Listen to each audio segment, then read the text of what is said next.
जानवर की हिंदी कहानी सुनना चाहते हैं? जरूर, यहाँ एक छोटी सी कहानी है।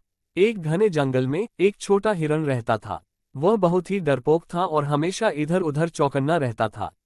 जंगल के दूसरे जानवर जैसे शेर और बाघ उसे हमेशा डराते रहते थे।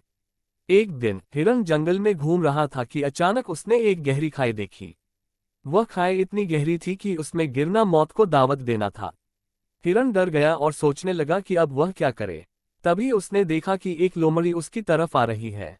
लोमड़ी चालाक मानी जाती थी और हिरण को डर था कि वह उसे नुकसान पहुंचाएगी। लेकिन इस बार लोमड़ी के चेहरे पर मुस्कान थी। क्या हुआ छोटे हिरण? लोमड़ी ने पूछा। तुम इतने परेशान क्यों हो?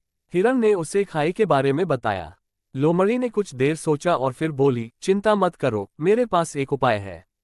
लोमड़ी ने हिरण को खाई के किनारे ले जाकर कहा, तुम बस मेरी पूंछ पकड़ लो और मैं तुम्हें धीरे धीरे नीचे उतार दूंगी। हिरण को पहले तो डर लगा, लेकिन उसके पास और कोई चारा नहीं था। उसने लोमड़ी की पूंछ पकड़ी और लोमड़ी धीरे धीरे उसे खाई में उतारने लगी। कुछ देर बाद हिरण सुरक्षित रूप से खाई के दूसरी तरफ पहुंच गया। उसने लोमड़ी को धन्यवाद दिया और पूछा, तुमने मेरी मदद क्यों की? जंगल के दूसरे जानवर तो हमेशा मुझे डराते हैं।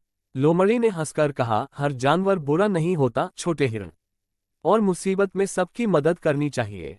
इस घटना के बाद हिरण का डर थोड़ा कम हुआ।